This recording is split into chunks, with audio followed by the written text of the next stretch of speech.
It depends on the trade, but in construction in general, it's a hard-charging environment, work hard, play hard kind of mentality.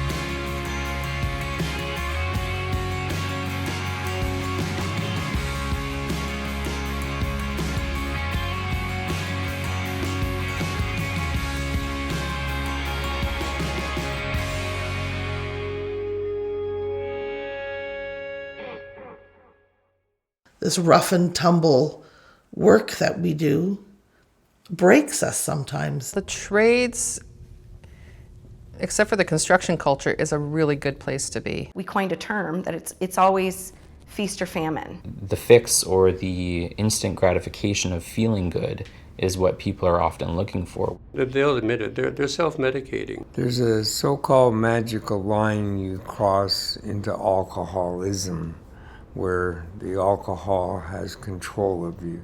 Before long, you start believing the lies you're telling everybody else. Until I really was in a bad place. Like, I mean, it was black, darkest dark could be up here. When I reached out, somebody was there. We worry about one another, and we'll look after one another. The trades are changing as a society, and as a family, we're ready. We're ready for that change. We problem solve every day.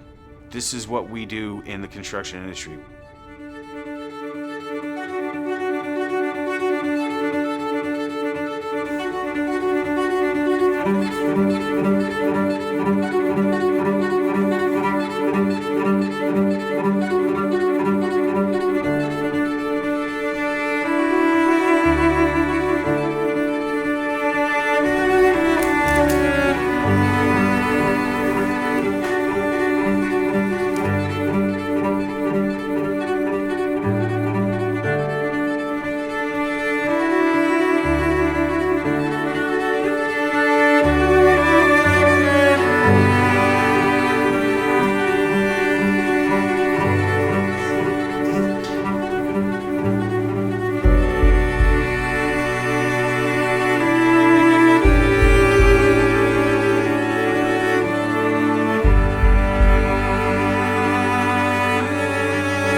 For anyone who likes to, be busy with their hands or use their body to be part of their work product, it's an ideal space for them because it's very physical what we do.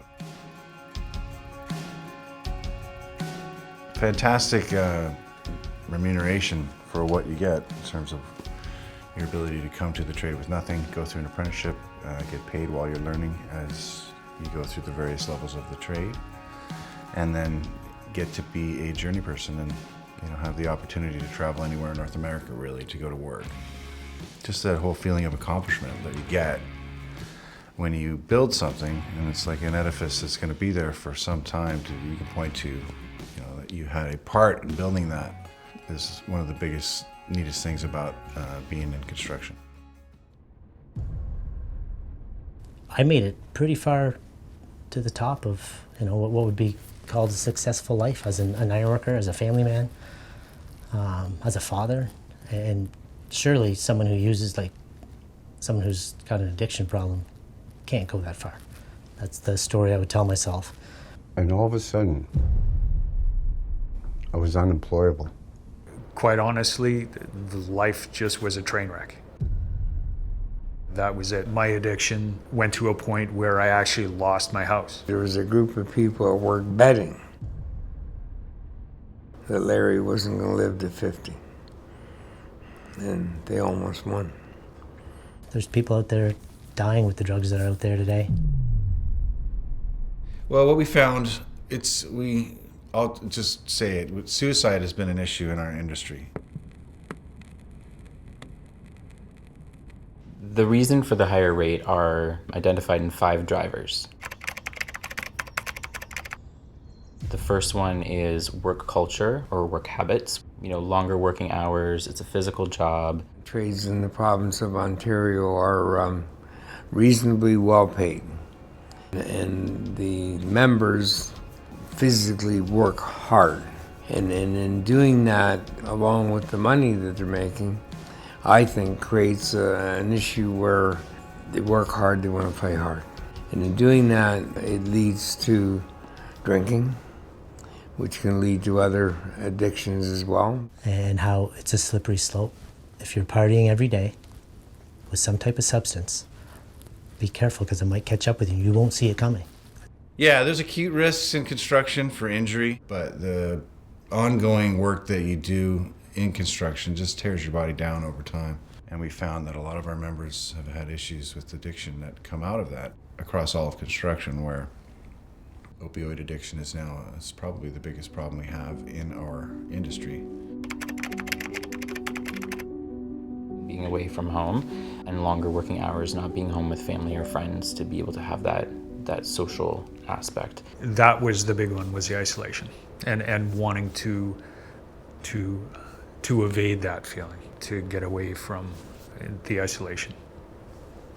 We spend so much time away from your families and what you consider your comfort zone, and people seem to get caught up in what's going on around and the hotel rooms, and if you don't join in with what's going on, right? On some of these big projects, they're asking you to work 7, 12-hour days. And you're still trying to maintain a family life, and you're not getting enough sleep. People turn to other addictions. My kids got older, I started working out of town. The substances I was using changed. Little by little, relationships really started to break down.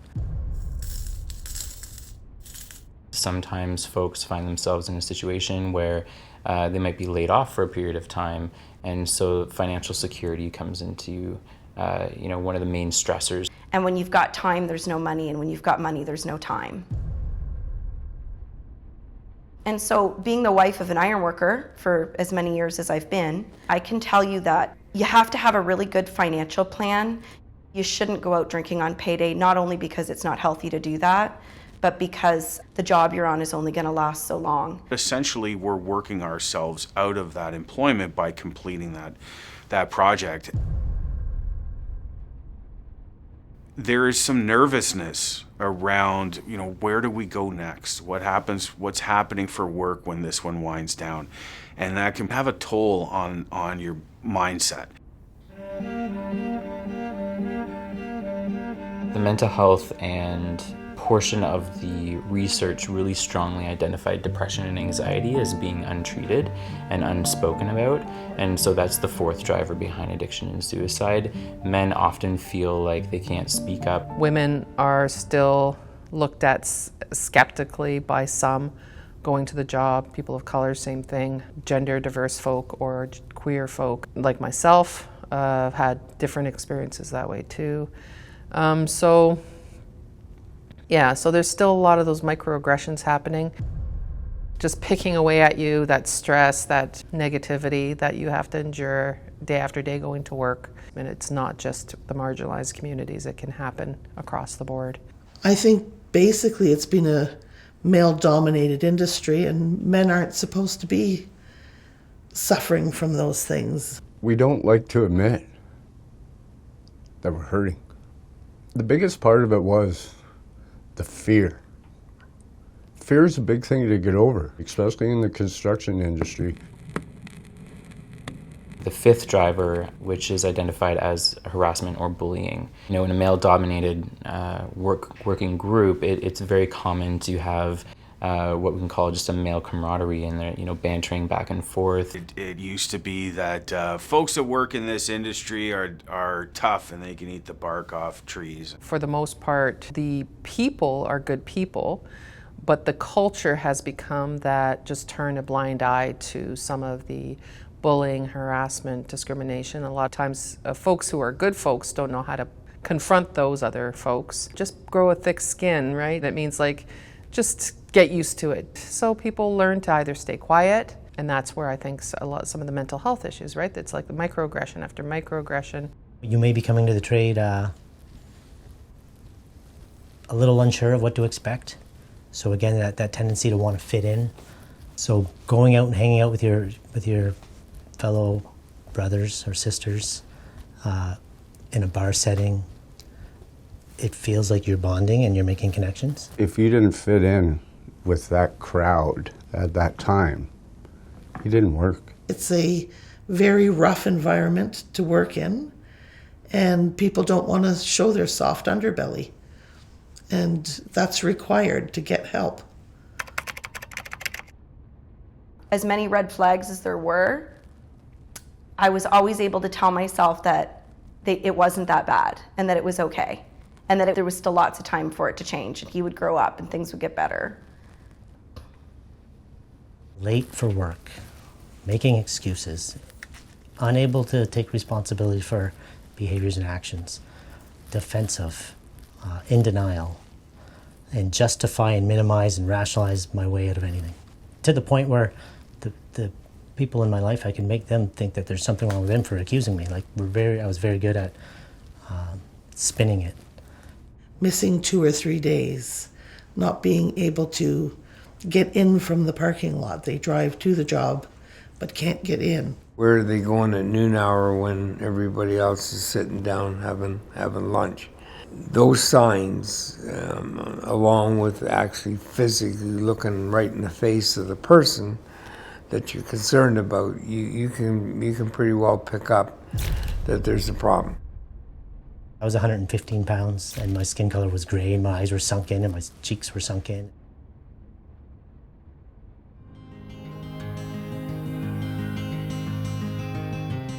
We're working towards getting better at having that culture shift on the project that creates a safe space to say that, hey, look, let's have a chat with this person.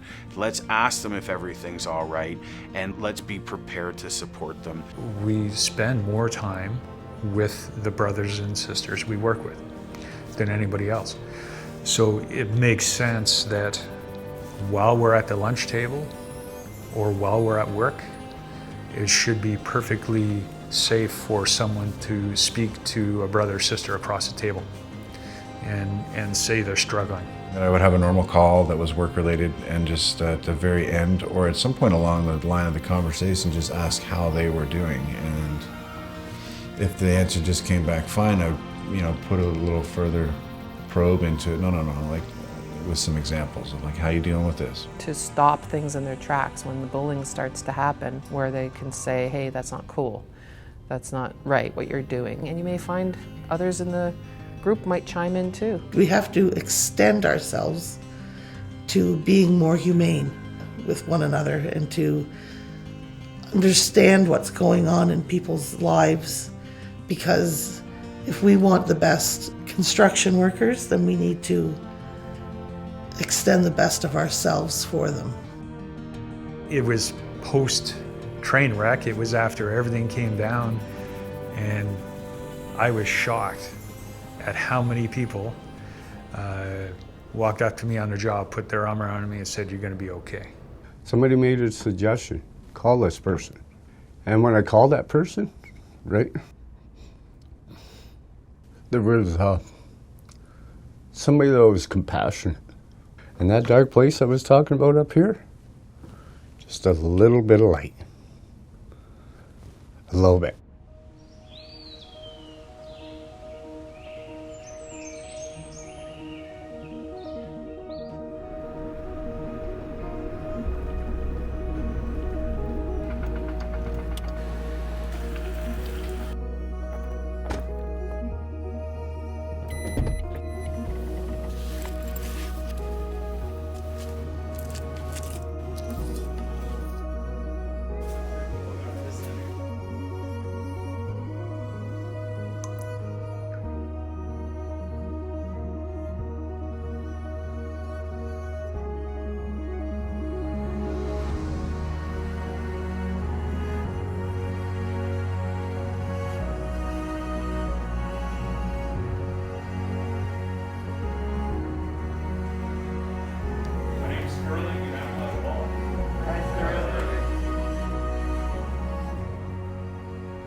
When we have clients come in and they're starting to get clean and sober, we can start to identify some of these needs, and we can, do some further assessments. Drugs are more readily available, and we're finding that our clients are using a lot more variations of substances. And so with that, we're also seeing an increase in the need for medical attention. We can access our on-call psychiatrist.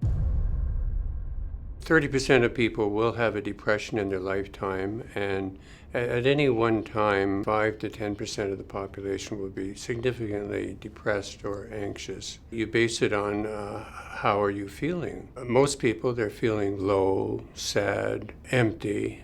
Men, on the other hand, might not have the same awareness of their emotions as women do.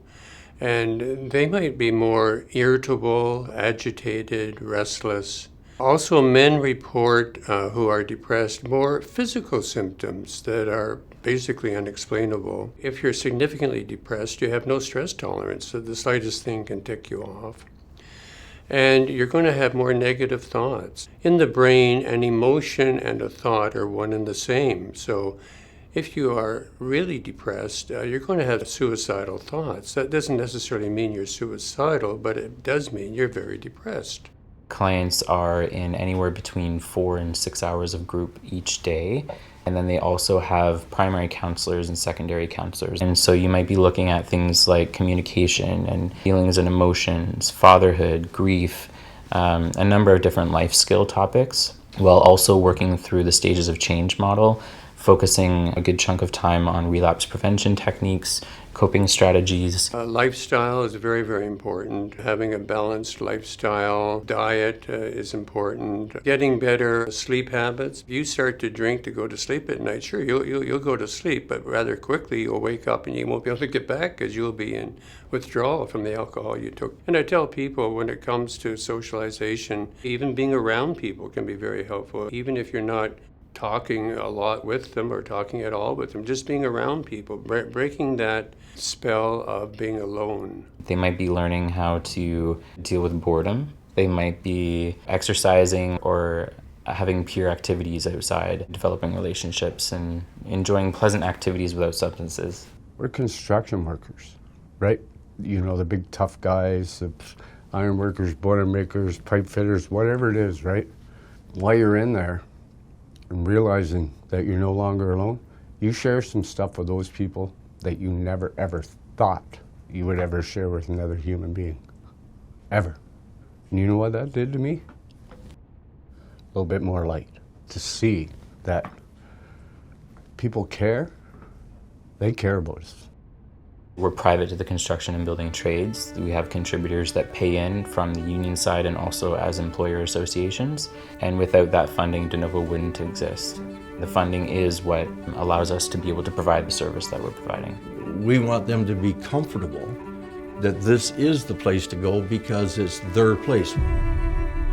When they're at work, they're actually paying for this place. So it's not like a handout that they're getting when they come to De Novo. They're getting a service that they've actually paid for. So I think it's a good thing to complete the circle of a good career in construction that will look after their people that are in need. So, this is a funny thing. I feel like the number one thing about addiction is people don't want anybody to know. No one wants anybody to know that it's happening. The more you talk about it, the better you feel. The more people you find who have had similar experiences or are having more like the same experience in that moment. And that in itself is helpful, but then you find more resources. I feel like people need to understand there is so much less stigma now than there used to be. The amount of peace you gain in your life from choosing recovery instead of staying stagnant in addiction is incredible. And I knew there was so much love between my wife and I, and she deserved the real me, because that's the me she saw for all those years. But I couldn't say it anymore, I just had to do the work. And that's when I just started to live honestly, open-minded, and willing to do whatever it took to heal from the inside out. It's amazing when you tell people how you really feel, you get closer. It blew me away. It still does. And she goes, I could see the guy that I fell in love with and married was in there. And if you can do this, we'll see what we can do. You come here looking for help, you get the help. But the fact that you made that step proactively in your own mind, that you would come forward to get help, that's a big step in recovery and a real positive future for the individual.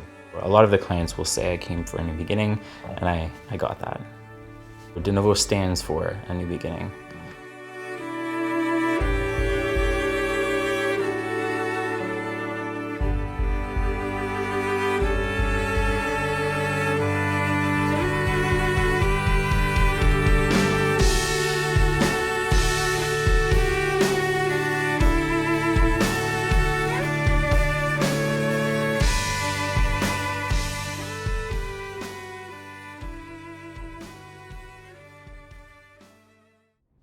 That bond with the folks that you work with doesn't necessarily have to happen the same way that it's been happening for decades.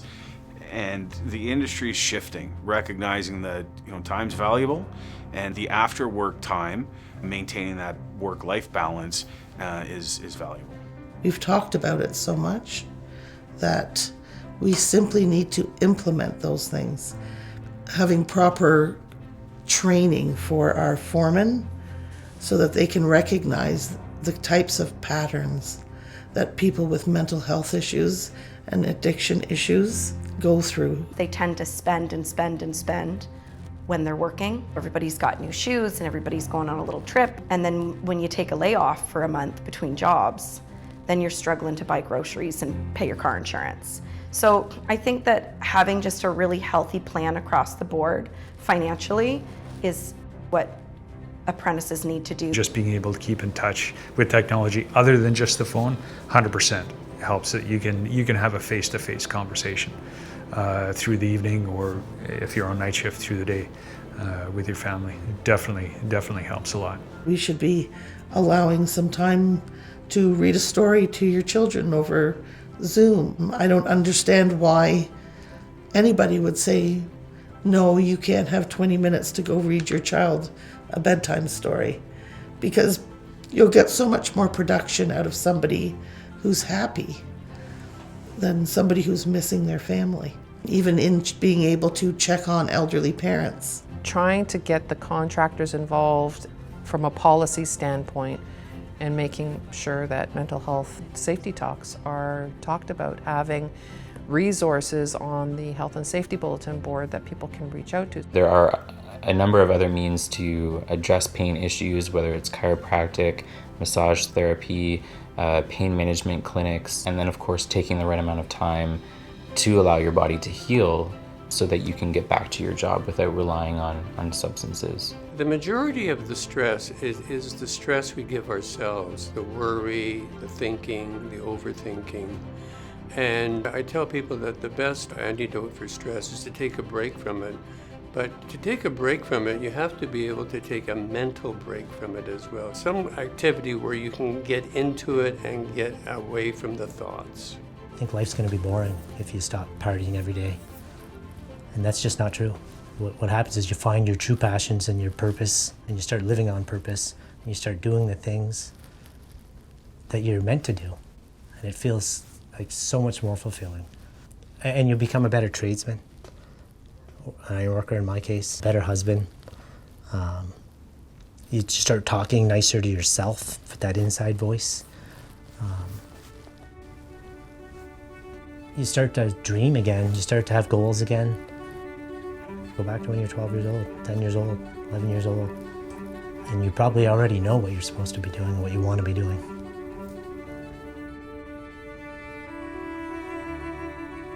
I paint and I spend time woodworking and remodeling my home. I do a lot of my own work. I do meditation. I don't do it all the time.